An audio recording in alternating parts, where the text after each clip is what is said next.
नमस्कार, स्वागत है आप सभी का हिस्ट्री 360 चैनल में। मैं रवि कुलरिया, हिस्ट्री लेक्चर राजस्थान से। हम पढ़ रहे थे कक्षा 12 एनसीईआरटी हिस्ट्री का 12वां चैप्टर औपनिवेशिक शहर, नगरीकरण, नगर योजना और स्थापत्य। इसके 2 वीडियो में मैं आपको बता चुका हूं कि यूरोपियों के आगमन से पहले भारत में कौन कौन से प्रमुख शहर हुआ करते थे, उनका पतन किस प्रकार से हुआ, यूरोपियों के आगमन के बाद में किन किन शहरों का विकास हुआ, पुराने जो सड़क मार्ग पर और नदियों के मार्ग पर जो शहर थे उनका महत्व कम क्यों होने लगा, उनके स्थान पर जहां पर रेलवे स्टेशन बने उन शहरों का महत्व क्यों बढ़ा। इसके अलावा जो व्यापार के प्रमुख केंद्र थे, 3 प्रमुख शहर बंबई, कलकत्ता और मद्रास, उनका विकास कैसे हुआ, उनके बारे में हमने चर्चा की। और अब हम इन 3 शहरों के बारे में और भी काफ़ी विस्तार से बात करेंगे। इससे पहले यहाँ पर एक टॉपिक है, नए शहर कैसे थे। फिर उसके बाद में नेक्स्ट जो टॉपिक आएगा इसी के अंदर, उसमें बंबई, कलकत्ता और मद्रास की काफ़ी विस्तार से चर्चा होगी। तो यहाँ तक का हमने पढ़ लिया था। अब इसके बाद में हम पढ़ेंगे आज नए शहर कैसे थे। नए शहर कैसे थे, सबसे पहले इस चित्र को देखिए। कलकत्ता में ओल्ड फोर्ट घाट थॉमस और विलियम डैनियल का उत्कीर्ण चित्र है। इनके पहले भी काफ़ी चित्र आ चुके हैं। 1787 ओल्ड फोर्ट पानी के किनारे बनाया गया था। कंपनी का माल यहीं उतारा जाता था। स्थानीय लोग यहाँ नहाने धोने के लिए आते थे। ये कलकत्ता की बात है। अब मैंने इसमें कुछ जो अंडरलाइंस किए हुए हैं वो आपके लिए इंपॉर्टेंट क्वेश्चंस हैं जो कि इसमें बीच में से बन सकते हैं, तो आपको इन पर विशेष ध्यान देना है। बंदरगाह, किले और सेवाओं के केंद्र। 18वीं सदी तक मद्रास, कलकत्ता और बंबई महत्वपूर्ण बंदरगाह बन चुके थे।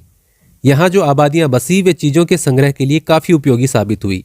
ईस्ट इंडिया कंपनी ने अपने कारखाने यानी वाणिज्यिक कार्यालय इन्हीं बस्तियों में बनाए और यूरोपीय कंपनियों के बीच प्रतिस्पर्धा के कारण सुरक्षा के उद्देश्य से इन बस्तियों की किलेबंदी कर दी, यानी इनके चारों ओर मजबूत दीवारें बनाई गई। क्योंकि जो यूरोपीय कंपनियां थी, जैसे पुर्तगाली थे, इंग्लिश थे, डच थे, फ्रांसीसी थे, इसमें अंग्रेजों की और फ्रांसीसियों की तो काफ़ी शत्रुता रही थी। तो इन्होंने एक दूसरे से दुश्मनी के कारण इनकी किलेबंदी कर ली। मद्रास में फोर्ट सेंट जॉर्ज, कलकत्ता में फोर्ट विलियम और बंबई में फोर्ट, बंबई वाले को सिर्फ फोर्ट ऑफ मुंबई कहा जाता है।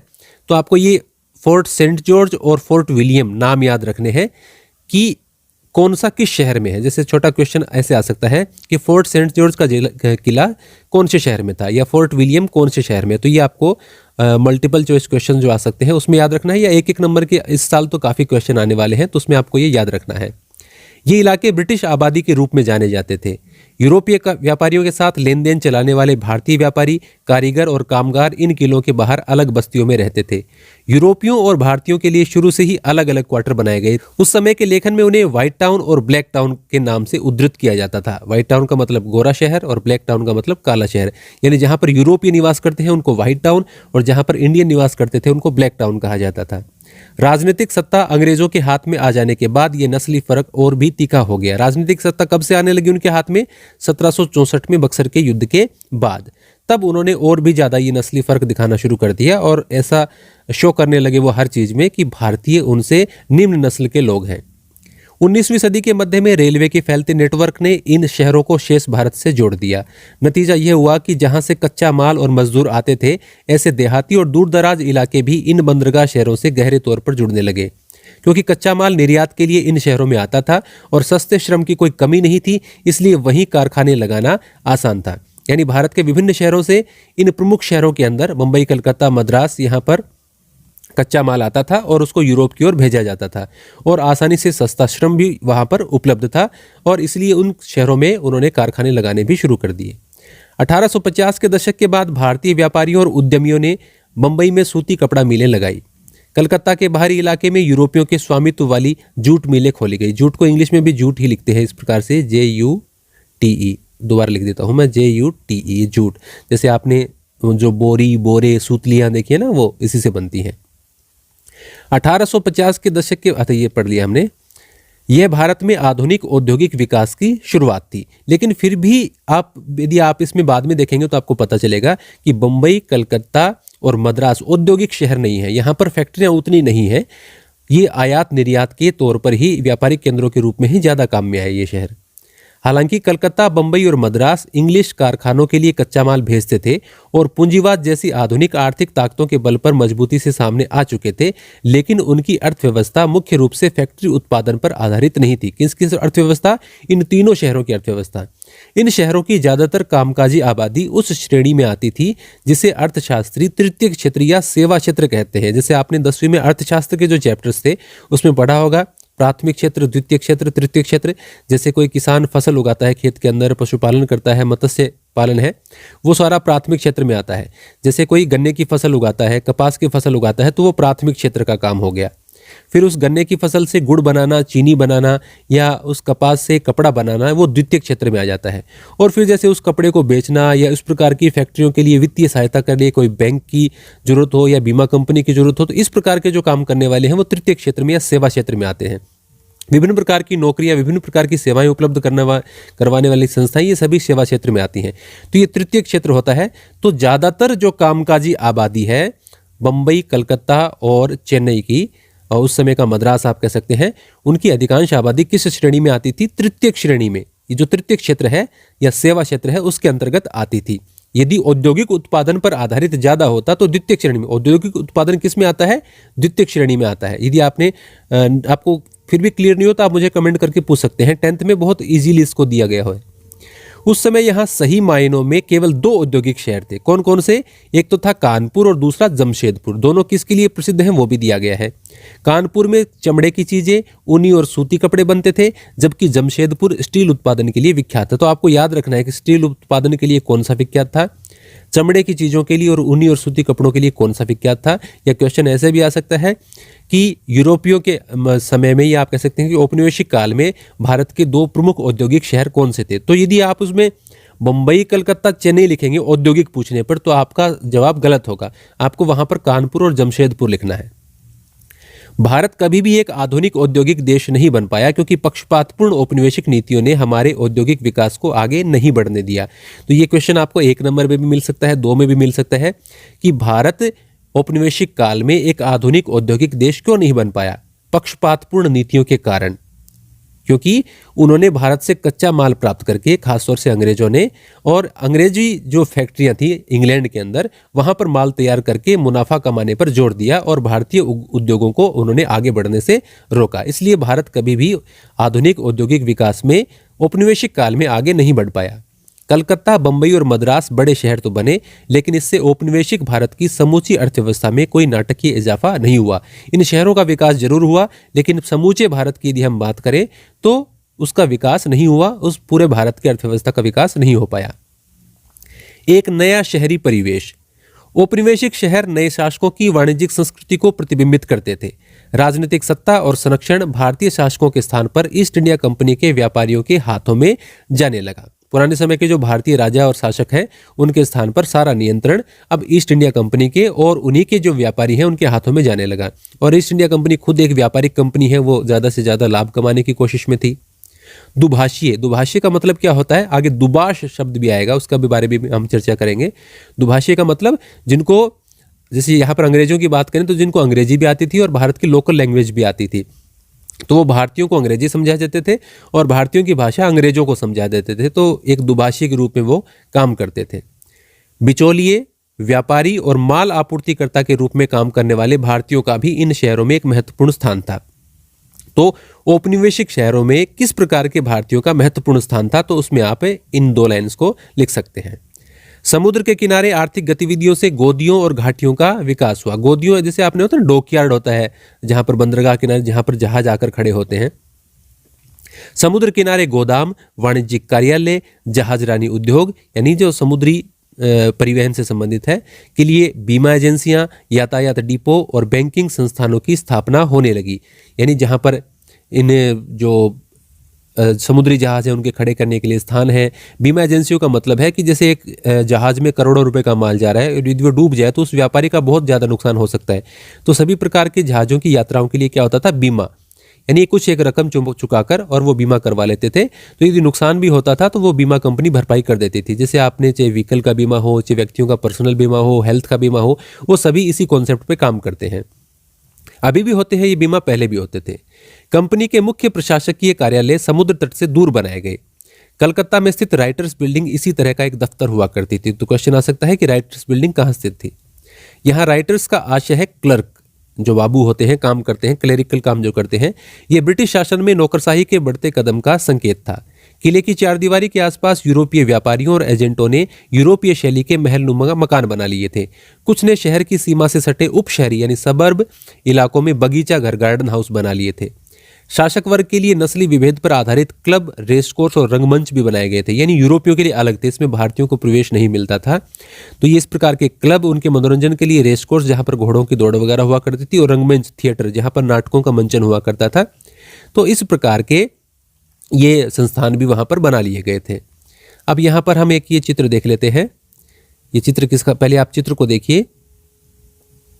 दी ओल्ड कोर्ट हाउस और राइटर्स बिल्डिंग, टॉमस और विलियम डेनियल, 1786 में बनाया गया चित्र। दाएं हाथ पर कोर्ट हाउस है दाईं तरफ, और इसमें न्यायालय परिसर, कोर्ट हाउस को हिंदी में हम कहेंगे न्यायालय परिसर के खुले तोरण पथ वाले बरामदे। ये जो आपको खुले तोरण पथ वाले बरामदे दिख रहे हैं, तोरण पथ का मतलब ये आर्केडेड टाइप के, और या आप इसको कह सकते हैं कि मेहराबदार जो बरामदे बनाए गए हैं, और लंबे खंभों को 1792 में ढहा दिया गया था। इसके बगल में राइटर्स बिल्डिंग खड़ी है, जहां ईस्ट इंडिया कंपनी के कर्मचारी रहते थे। बाद में यह इमारत सरकारी कार्यालय बना दी गई। तो ये राइटर्स बिल्डिंग यहां पर दी गई है। आगे बढ़ते हैं। यहाँ ये चित्र दिया गया है, चौरंगी में नई इमारतें। टॉमस और विलियम डेनियल का है चित्र है ये, इसमें बार बार इन्हीं के चित्र आ रहे हैं। 1787 का। मैदान के पूर्वी किनारे पर अंग्रेजों के निजी मकान 18वीं सदी के आखिर में बनने लगे थे। इनमें से ज्यादातर मकान पल्लडियन शैली के थे। इनमें गर्मियों से बचने के लिए खंभों के सहारे बड़े बरामदे बनाए गए थे। पल्लडियन शैली का मतलब है, यहाँ पल्लडियन हिंदी में लिखा है एंड्रियो पलाडियो, एंड्रिया ये है, ये पलाडियो नाम का इटली का एक वास्तुकार, आर्किटेक्ट हुआ करता था। उसने इस प्रकार की शैली शुरू की थी, और मैंने जब विश्व इतिहास पढ़ाया था तो उसमें बताया था, लेकिन 12th के बच्चे शायद अभी वो वीडियो देखते नहीं हैं। तो उसकी द्वारा ये इस प्रकार की जो कला है भवन निर्माण की, उसके द्वारा शुरू की गई थी। तो इसको पैलेडियन बोलते हैं, हिंदी में इसको पल्लडियन लिख दिया गया है। तो ये गर्मियों से बचने के लिए खंभों के सहारे बड़े बरामदे बनाए गए थे, यानी आगे की ओर बड़े बड़े बरामदे, ताकि उन पे जो कमरे बने हैं उनके ऊपर सीधी धूप नहीं आए। तो ये कुछ चित्र यहाँ पर दिए गए हैं।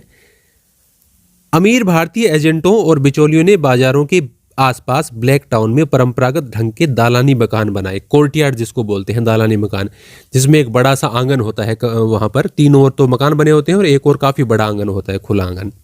उन्होंने भविष्य में पैसा लगाने के लिए शहर के भीतर बड़ी बड़ी जमीनें भी खरीद ली थी।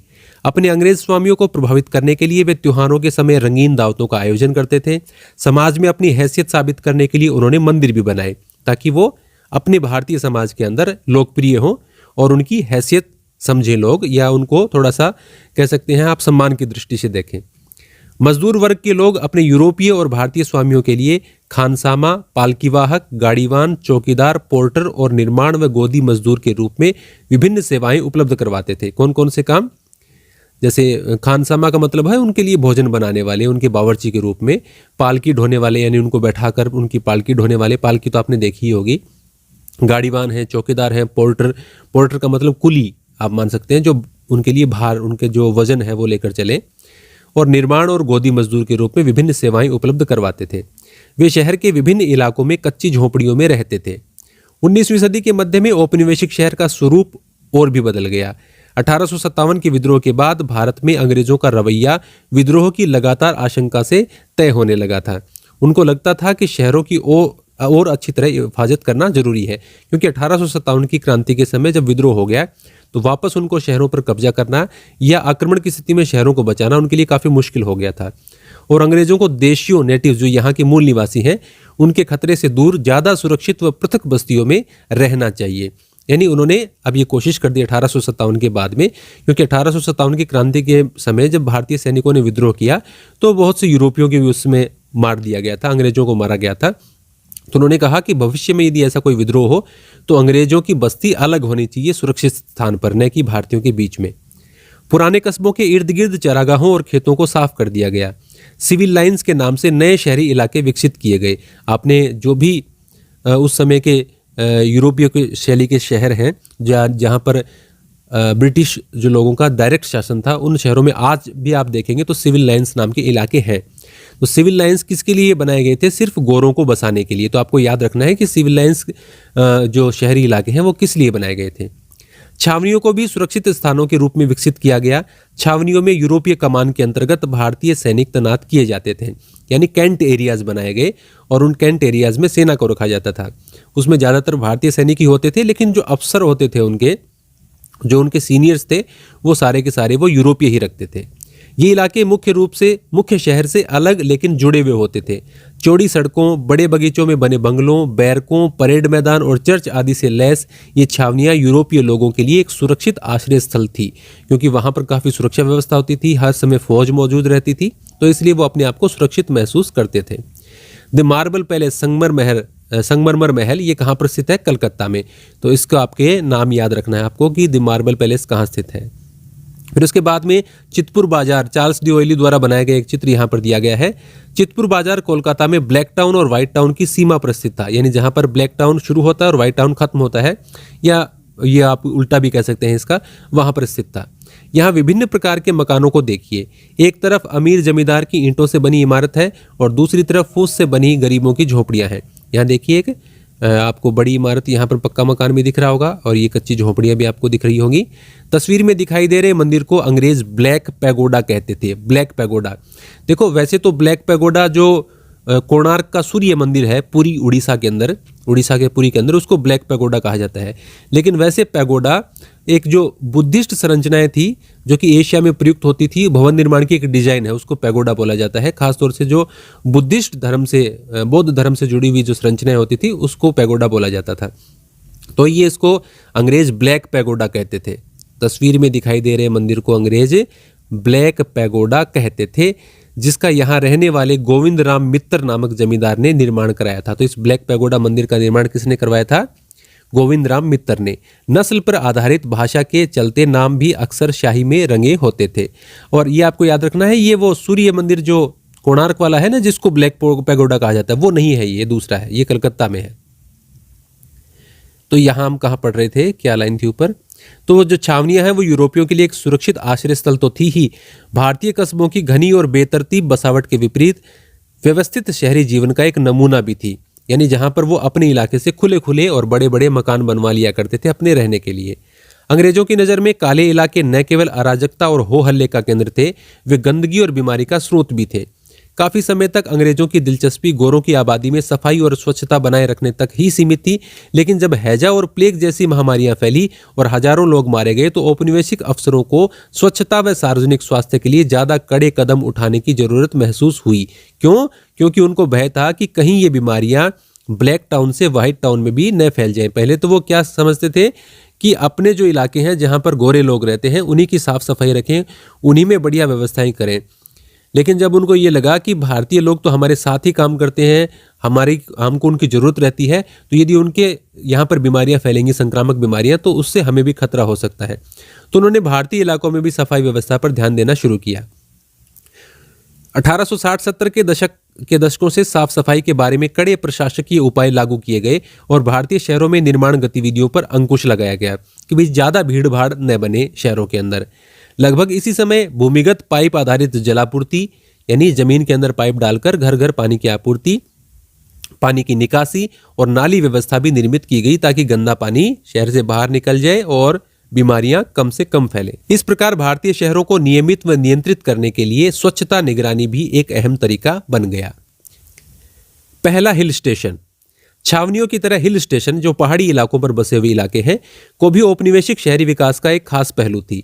हिल स्टेशनों की स्थापना और बसावट का संबंध सबसे पहले ब्रिटिश सेना की जरूरतों से था, ताकि वहां पर सेना रखी जा सके, क्योंकि वहां से आक्रमण करना, चारों ओर निगरानी रखना आसान था। इसके अलावा हिल स्टेशनों पर क्योंकि वो ठंडे इलाके होते थे, तापमान कम होता था, और चूंकि इंग्लैंड का तापमान कम रहता है और वो भारत की गर्मी से परेशान थे, तो वो गर्मियों के मौसम में ऐसे इलाके भी ढूंढना चाहते थे जहां पर वो आसानी से और आरामदायक वातावरण में गर्मियों को निकाल सकें। शिमला, वर्तमान शिमला की स्थापना गोरखा युद्ध के दौरान की गई। हालांकि शिमला तो गांव, स्थापना तो क्या की गई, ये गांव तो वो था ही। गोरखा युद्ध हुआ, देखिए 1814 से 16 वाले गोरखा युद्ध की बात है, जिसको आप आंग्ल नेपाल वार भी कह सकते हैं, एंग्लो नेपालीज वार, जो अंग्रेजों और नेपालियों के बीच में हुआ 1814 से 16 के बीच में, जिसको गोरखा युद्ध भी कहते हैं। इस दौरान ही अंग्रेजों ने एक शिमला नाम का गांव गोरखाओं से छिना था और उसी को उन्होंने विकसित किया और वो धीरे धीरे एक हिल स्टेशन बन गया उनके लिए शिमला नाम से। और बाद में अगले चैप्टर में नहीं, सॉरी, अगले पेज पे आप देखेंगे कि 1864 में शिमला को भारत की ग्रीष्मकालीन राजधानी भी घोषित कर दिया। यानी गर्मियों के समय में जो गवर्नर जनरल है या जो वाइसराय हैं वो कहाँ से शासन चलाते थे? शिमला से। तो ग्रीष्मकालीन राजधानी वो हो गई क्योंकि वो ठंडा इलाका था। और ये जो काम है 1864 में, ये जॉन लॉरेंस जब वाइसराय था उसके समय हुआ था, जॉन लॉरेंस के काल में। तो ये आपको बहुत बहुत इंपॉर्टेंट क्वेश्चन है। तो शिमला की स्थापना ये हो गई गोरखा युद्ध के दौरान, यानी इनके कब्जे में आ गया ये गांव और धीरे धीरे इन्होंने विकसित कर लिया, वहां पर सेना रखने लगे, छावनी वगैरह बना ली। अंग्रेज मराठा 1818 युद्ध के कारण अंग्रेजों की दिलचस्पी माउंट आबू में बनी, जो कि राजस्थान में है, सिरोही जिले में, और वो भी एक हिल स्टेशन है, ऊंचा इलाका है, पहाड़ी इलाका है। जबकि दार्जिलिंग को, जो कि पश्चिम बंगाल में है, 1835 में सिक्किम के राजाओं से छीना गया। तो आप चाहे माउंट आबू हो, दार्जिलिंग हो, शिमला हो, इनको आप मैप में भी जरूर याद करें। ये हिल स्टेशन फौजियों को ठहराने, सरहद की चौकसी करने और दुश्मन के खिलाफ हमला बोलने के लिए महत्वपूर्ण स्थान थे। और ये जो है ना आंग्ल मराठा युद्ध, तो अंग्रेजों और मराठाओं के बीच में जो युद्ध हुए थे, तो तीसरे युद्ध की बात है। तीसरा युद्ध 1817 से 18 के दौरान लड़ा गया था। पहला युद्ध हुआ था 1775 से 82 के बीच में अंग्रेजों और मराठों के बीच में। दूसरा हुआ था 1803 से 5 के बीच में। तीसरा हुआ था 1817 से 18 के बीच में। तो ये 1817-18 वाला तीसरा युद्ध है अंग्रेजों और मराठों के बीच में। इस दौरान उनकी दिलचस्पी जगी है माउंट आबू में। अब आगे बढ़ते हैं। भारतीय पहाड़ों की मृदु और ठंडी जलवायु को फायदे की चीज माना जाता था, खासतौर से इसलिए कि अंग्रेज गर्म मौसम को बीमारियां पैदा करने वाला मानते थे। उन्हें गर्मियों के कारण हैजा और मलेरिया की सबसे ज्यादा आशंका रहती थी। अंग्रेजों को गर्म मौसम क्यों पसंद नहीं था, इस प्रकार के बात आप याद रख सकते हैं। या गर्मियों में कौन सी ज़्यादा बीमारियां फैलती थी जिससे अंग्रेजों को डर लगता था, ये भी आप देख सकते हैं। वे फौजियों को इन बीमारियों से दूर रखने की पूरी कोशिश करते थे क्योंकि वो शासन फौज के दम पर ही चलाते थे। सेना की भारी भरकम मौजूदगी के कारण ये स्थान पहाड़ियों में एक नई तरह की छावनी बन गए। इन हिल स्टेशनों को सैनिटोरियम के रूप में भी विकसित किया गया। सैनिटोरियम का हालांकि इस लाइन में मतलब है, वैसे भी मैं आपको बता देता हूं, आरोग्य आश्रम, यानी जहां पर इलाज भी हो और विश्राम भी हो जाए। तो इस प्रकार के जो बनाए गए भवन, उनको सैनिटोरियम कहा गया। तो इन हिल स्टेशनों को सैनिटोरियम के रूप में भी विकसित किया गया था, यानी यहाँ पर स्वास्थ्य लाभ के लिए भेजा जाता था।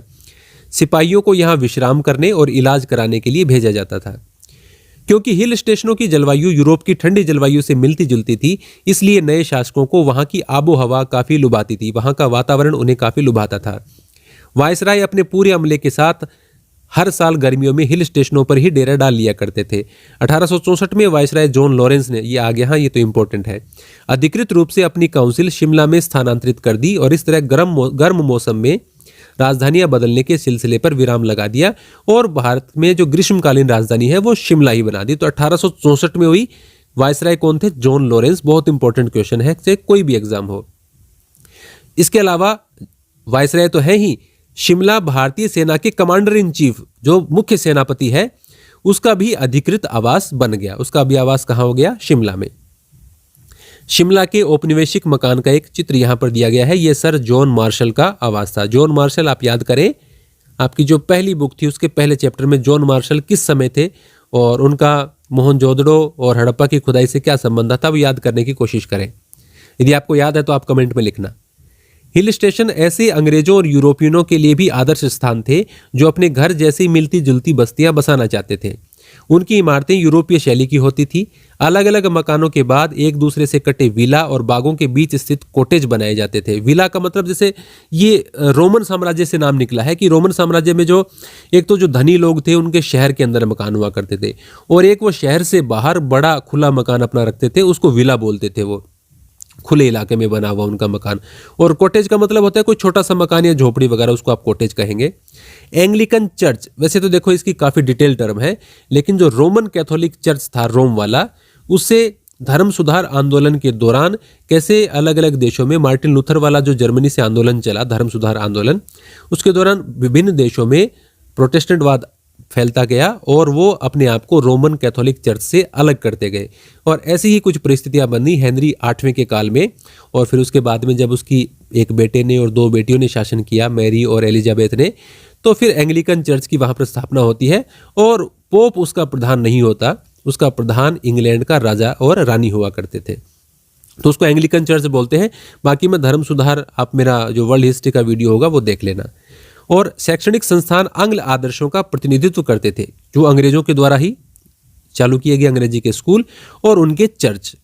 सामाजिक दावत, चाय, बैठक, पिकनिक, रात्रि भोज, मेले, रेस और रंगमंच जैसी घटनाओं के रूप में यूरोपियों का सामाजिक जीवन भी एक खास किस्म का था, जो भारतीयों से कुछ अलग प्रकार का था। यानी उनके खाने पीने की चीजें और उनके मनोरंजन के साधन भी अलग हैं। यहाँ पर पहले ये देख लेते हैं मनाली। जैसे अब तो बहुत मतलब पॉपुलर है, यहाँ पर काफ़ी लोग घूमने जाते हैं इन दिनों में, दिसंबर जनवरी के आसपास। हिमाचल प्रदेश का एक गांव। यद्यपि अंग्रेजों ने पहाड़ों में भी औपनिवेशिक स्थापत्य शैलियों का इस्तेमाल किया, लेकिन स्थानीय लोग पहले की तरह ही रहते थे। यानी पहाड़ों में उन्होंने यूरोपीय शैली का इस्तेमाल किया, लेकिन स्थानीय लोगों ने यूरोपीय शैली नहीं अपनाई, वो अपने परंपरागत तरीके से ही मकान बनाते रहे। रेलवे के आने से ये पर्वतीय सैरगाहें बहुत तरह के लोगों की पहुंच में आ गई। अब भारतीय भी वहां जाने लगे।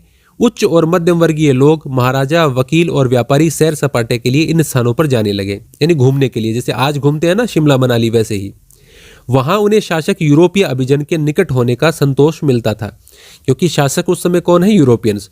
तो उनके निकट होने का उनको संतोष मिलता था कि हम इन जो हमारे राज करने वाले लोग हैं उनके इलाकों में आकर घूम रहे हैं या उनसे मिलजुल रहे हैं।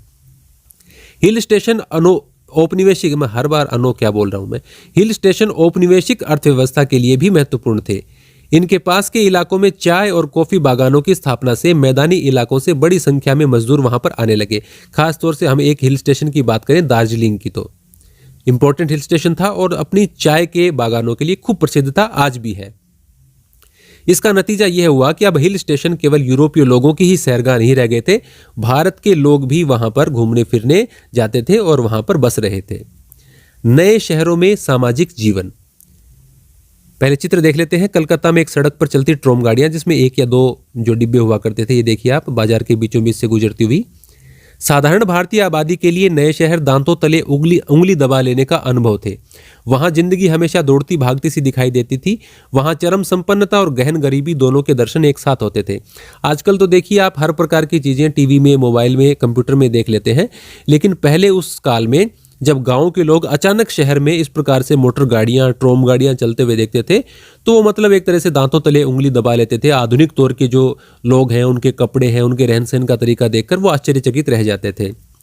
घोड़ा गाड़ी जैसे नए यातायात साधन और बाद में ट्रामों और बसों के आने से यह हुआ कि अब लोग शहर के केंद्र से दूर जाकर भी बच सकते थे। यातायात के साधन विकसित होने के कारण अब यदि उनका काम करने की जो फैक्ट्री है या जो उनको ऑफिस है, यदि वो दूर भी है तो उन्हें कोई दिक्कत नहीं है, क्योंकि वो अब दूर बच सकते हैं और इन ट्रोम गाड़ियों से या घोड़ा गाड़ियों से, विभिन्न प्रकार के और यातायात के साधनों से वो अपने काम के स्थान पर जा सकते हैं। समय के साथ काम की जगह और रहने की जगह दोनों एक दूसरे से अलग हो गए। यानी जो बाजार है, व्यावसायिक स्थल है, जो ऑफिसेज हैं, वो अलग इलाके में हो गए और रहने के इलाके अलग हो गए। घर से दफ्तर या फैक्ट्री जाना एक नए किस्म का अनुभव बन गया। यद्यपि अब पुराने शहरों में मौजूद सामंजस्य और वाकफियत का एहसास गायब था। यानी जो आपसी मेलजोल का, वाकफियत को आप इंग्लिश में कहेंगे तो फेमिलियरिटी कहेंगे, यानी जो जान पहचान, पुराने जो टाइप के जो शहर थे या जैसे गांव में आपस में जान पहचान होती है, उस प्रकार की जान पहचान या जो अपनेपन का एहसास है वो इन नए शहरों में नहीं था। लेकिन उनके मिलने जुलने की कुछ नई जगह पर मिलने जुलने की कुछ नई जगहें विकसित हो गई, जैसे टाउन हॉल, सार्वजनिक पार्कों में, रंगशालाओं में, यानी जहाँ पर वो अलग अलग नाटकों के मंचन हुआ करते थे वहाँ पर, या बाद में जैसे सिनेमा घरों का विकास हो गया तो फिल्म देखने के बहाने लोग एक दूसरे से मिल लिया करते थे। और 20वीं सदी में सिनेमा हॉलों जैसे सार्वजनिक स्थानों के बनने से शहरों में लोगों को मिलने जुलने की उत्तेजक नई जगह और अवसर मिलने लगे थे, जो कि निश्चित रूप से पुराने शहरों से अलग प्रकार के थे। शहरों में नए सामाजिक समूह बने तथा लोगों की पुरानी पहचानें महत्वपूर्ण नहीं रही। तमाम वर्गों के लोग बड़े शहरों में आने लगे। क्लर्कों, शिक्षकों, वकीलों, डॉक्टरों, इंजीनियरों, अकाउंटेंट्स की मांग बढ़ती जा रही थी। नतीजा, मध्य वर्ग बढ़ता गया। उनके पास स्कूल, कॉलेज और लाइब्रेरी जैसे नए शिक्षा संस्थानों तक अच्छी पहुंच थी। ये जो मध्य वर्ग है, इसके पास ठीक ठाक पैसे होने लगे और इनके पास स्कूल, कॉलेज, लाइब्रेरी यानी शिक्षा के लिए अच्छी पहुंच मन की बन गई। अच्छे संस्थानों में ये अपने बच्चों को पढ़ा सकते थे। शिक्षित होने के नाते वे समाज और सरकार के बारे में अखबारों, पत्रिकाओं और सार्वजनिक सभाओं में अपनी राय व्यक्त कर सकते थे। बहस और चर्चा का एक नया सार्वजनिक दायरा पैदा हुआ। सामाजिक रीति रिवाज और कायदे कानून और तौर तरीकों पर सवाल उठने लगे, क्योंकि लोग पढ़ने लगे शहरों के अंदर, और इन पढ़े लिखे लोगों ने सवाल भी उठाने शुरू किए, चर्चाएं भी शुरू की, अखबारों को निकालना, और कुछ लोगों ने अखबार निकाले भी और बाकी जो लोग हैं वो अखबार पढ़ते थे। लेकिन बहुत सारे सामाजिक बदलाव स्वाभाविक रूप से या आसानी से नहीं आ रहे थे। जैसे कि शहरों में औरतों के लिए नए अवसर थे। पत्र पत्रिकाओं, आत्मकथाओं और पुस्तकों के माध्यम से मध्य वर्गीय औरतें खुद को अभिव्यक्त करने का प्रयास कर रही थी, जो कि अब पढ़ लिख चुकी थी। परंपरागत पितृसत्तात्मक कायदे कानूनों को बदलने की इन कोशिशों से बहुत सारे लोगों को असंतोष था, क्योंकि पितृसत्तात्मक समाज था, परिवार का मुखिया पुरुष को समझा जाता था, महिलाओं को घर से बाहर जाना भी अलाउ नहीं होता था। तो रूढ़िवादियों को भय था कि अगर औरतें पढ़ लिख गई तो वे दुनिया को उलटकर रख देंगी और पूरी सामाजिक व्यवस्था का आधार खतरे में पड़ जाएगा। यानी उनको कामकाजी महिलाएं पसंद नहीं थी बिल्कुल भी, और यदि कोई महिला बॉस हो तो वो बिल्कुल ही उनके लिए असहनीय बात थी। तो वो चाहते थे कि महिलाएं इस प्रकार से बाहर निकलना या काम करना ज़्यादातर भारतीयों को पसंद नहीं आता था। यहाँ तक कि महिलाओं की शिक्षा का समर्थन करने वाले सुधारक भी औरतों को माँ और पत्नी की परंपरागत भूमिकाओं में ही देखते थे, यानी एक आधुनिक महिला के रूप में नहीं देखते थे, और चाहते थे कि वे घर की चारदीवारी के भीतर ही रहे। समय बीतने के साथ सार्वजनिक स्थानों पर महिलाओं की उपस्थिति बढ़ने लगी। वे नौकरानी और फैक्ट्री मजदूर, शिक्षिका, रंगकर्मी यानी नाटकों वगैरह में काम करने वाली, और फिल्म कलाकार के रूप में शहर के नए व्यवसायों में दाखिल होने लगी। लेकिन ऐसी महिलाओं को लंबे समय तक सामाजिक रूप से सम्मानित नहीं माना जाता था। यानी जो महिलाएं गाने गाती थी या नाटकों में काम करती थी, फिल्मों में काम करती थी, उनको सम्मानित दृष्टि से उस समय नहीं देखा जाता था। जो घर से निकलकर सार्वजनिक स्थानों में जा रही, यानी जो घर से बाहर जाकर काम करती थी या जो सिनेमा वगैरह, नाटक वगैरह में काम करती थी, उनको तो बिल्कुल ही वो हेय दृष्टि से देखते थे। ये पढ़ लेते हैं, एक उदाहरण भी यहाँ पर दिया गया है। आमार कथा, मेरी कहानी, ये किसकी आत्मकथा है? हम विनोदिनी दासी की। 1863 से 1941 इनके जन्म और मृत्यु की तारीख दे रखी है। ये बंगाली रंगमंच में 19वीं सदी के आखिर और 20वीं सदी के शुरुआती दशकों की जानी मानी हस्ती थी। उन्होंने नाटककार और निर्देशक गिरीश चंद्र घोष के साथ काफी काम किया। स्टार थिएटर कलकत्ता की स्थापना के पीछे उनका मुख्य हाथ था। तो स्टार थिएटर कलकत्ता की स्थापना कब हुई? 1883 में। और किसकी इसमें मुख्य हाथ है वो भी आप बता देंगे। यह थिएटर बाद में कई प्रसिद्ध नाटकों के लिए जाना गया। 1910 से 1913 के बीच इन्होंने आमार कथा के नाम से किस्तों में अपनी आत्मकथा लिखी। तो आमार कथा किसकी आत्मकथा है? तो विनोदिनी दासी की। वह एक जबरदस्त व्यक्तित्व वाली महिला थी। उन्होंने समाज में औरतों की समस्याओं पर केंद्रित कई भूमिकाएं निभाई। वह अभिनेत्री, संस्था निर्माता, यानी उन्होंने एक देखिए स्टार थिएटर भी बनाया है, और लेखिका, कई भूमिकाएं एक साथ निभाती थी। लेकिन उस समय के पितृसत्तात्मक समाज ने सार्वजनिक दायरे में उसकी उपस्थिति को कभी पसंद नहीं किया, क्योंकि वह एक महिला थी। शहरों में मेहनतकश गरीबों या कामगारों का एक नया वर्ग उभर रहा था। ग्रामीण इलाकों के गरीब रोजगार की उम्मीद में शहरों की तरफ भाग रहे थे, नौकरी प्राप्त करने के लिए, काम प्राप्त करने के लिए। कुछ लोगों को शहर नए अवसरों का स्रोत दिखाई देते थे, कुछ को एक भिन्न जीवन शैली का आकर्षण खींच रहा था। यानी कुछ को तो कि वो काम करने के लिए, व्यापार करने के उनको नए अवसर मिल रहे थे, इसके लिए उनको शहर आकर्षक लगता था। कई लोग शहर में नई नई वस्तुएं देखने के लिए, आधुनिक जीवन देखने के लिए वो आकर्षित हो रहे थे और शहरों में आकर बस रहे थे। उनके लिए यह एक ऐसी चीज थी जो उन्होंने पहले कभी नहीं देखी थी। शहर में जीने की लागत पर अंकुश रखने के लिए ज्यादातर पुरुष प्रवासी अपना परिवार गांव में छोड़कर आते थे, यानी वो खुद शहर में अपने तरीके से रह सकें। शहर की जिंदगी एक संघर्ष थी, नौकरी पक्की नहीं थी, खाना महंगा था, रिहाइश का खर्चा उठाना मुश्किल था, यानी रहन सहन का। फिर भी गरीबों ने वहां प्राय अपनी एक अलग जीवंत शहरी संस्कृति रच ली थी। वे धार्मिक त्योहारों, तमाशों और स्वांग आदि में उत्साहपूर्ण हिस्सा लेते थे। यानी उनके इलाकों में भी इस प्रकार के मनोरंजनपूर्ण कार्य हुआ करते थे, जिसमें ज्यादातर उनके भारतीय और यूरोपीय स्वामियों का मजाक उड़ाया जाता था, स्वांग रच के, यानी दूसरे का रोल प्ले करके, इस प्रकार से मजाकिया तौर पर। 19वीं सदी के आखिर की एक कालीघट पेंटिंग। कालीघट पेंटिंग का मतलब है ये पश्चिम बंगाल में जो काली का मंदिर है, कालीघट काली मंदिर, उससे जुड़ी हुई एक प्रकार की चित्र शैली है, और इसमें चटक रंगों का प्रयोग किया जाता था, डार्क आउटलाइन रखी जाती थी। काफ़ी देवी देवताओं के चित्र भी इसमें बने हैं। 19वीं शताब्दी में आप कह सकते हैं इसका विकास हुआ है। और एक और चित्र भी आप देख सकते हैं, पहले ये देख लीजिए। पहले स्त्री सत्ता के बारे में पुरुषों की बेचैनी को अक्सर एक ऐसी तस्वीर के जरिए दर्शाया जाता था जिसमें औरत एक जादूगरनी के भेष में आदमी को भेड़ बना देती है। यानी ये दिखाया गया है कि महिलाएं यदि काम करने लगेंगी तो वो पुरुषों के मतलब दिखाया गया कि दोयम दर्जे के हो जाएंगे, या कोई महिला बॉस हो तो इस प्रकार से। जैसे जैसे औरतें पढ़ लिख कर अपने घर की चारदीवारी से निकलने लगी, लोकप्रिय तस्वीरों में औरतों की ऐसी छवियां खूब दिखाई देने लगी। और इसी शैली से जुड़ी हुई एक और तस्वीर मैं आपको दिखा देता हूं। इसमें एक महिला एक पुरुष को जैसे इस प्रकार से झाड़ू से पीट रही है। तो ऐसा कहा जाता था कि महिलाएं यदि काम करेंगी, बाहर निकलेंगी तो दिक्कतें पेश आएंगी या कुछ गड़बड़ होने लगेगी, समाज का ताना जो पहले से बना हुआ सिस्टम है वो बिखर जाएगा। ऐसे लोग सोचते थे, ऐसा कुछ नहीं हुआ, महिलाएं अब बिल्कुल आसानी से काम कर रही हैं। मछुआरों की नज़र से ये एक इस प्रकार का, देखिए स्वांग में क्या डायलॉग वगैरह थे वो बोले गए हैं। ये 20वीं सदी की शुरुआत में जेलेपाड़ा मच्छुओं के क्वार्टर कलकत्ता के लोगों में प्रचलित एक स्वांग का हिस्सा है। दिल में एक भावना से कलकत्ता में आया, कैसन कैसन मजा हम हिया देखने पाया। आर्य समाज यानी आर्य समाज, ब्रह्म समाज, गिरजा यानी कि चर्च, मस्जिद यानी कि मस्जिद, एक लोटा में मिलता दूध, पानी सब चीज, छोटा बड़ा आदमी सब बाहर करके दांत, झापड़ मार के बोलता है अंग्रेजी में बात। तो एक स्वांग है और वो एक्टिंग करके मतलब मजाकिया मूड में दर्शाते थे इस प्रकार से। एक लोटा में मिलता दूध मतलब उन्होंने गाँव में देखा था कि बाल्टी में किस प्रकार से वो कितना दूध निकालते हैं, और यहाँ पर एक लोटा या एक छोटी सी केतली में किस प्रकार से लोग दूध लिए घूम रहे हैं। तो इस प्रकार का एक मजाकिया ये स्वांग वो रचते थे। फिर उसके बाद में है पृथक्करण, नगर नियोजन और भवन निर्माण। ये हम अगले पार्ट में पढ़ेंगे। यदि आपको ये वीडियो अच्छा लगा है तो आप लाइक ज़रूर करें। मेरे फेसबुक आईडी का या मेरे टेलीग्राम जो ग्रुप है और इंस्टाग्राम का लिंक मैं डिस्क्रिप्शन में डाल दूंगा, वहाँ से आप ज्वाइन कर सकते हैं। इसके अलावा वीडियो को लाइक ज़रूर किया कीजिए। कमेंट में आपका कोई भी समस्या है तो आप पूछ लिया कीजिए, मैं जवाब देने की कोशिश करता हूँ। धन्यवाद।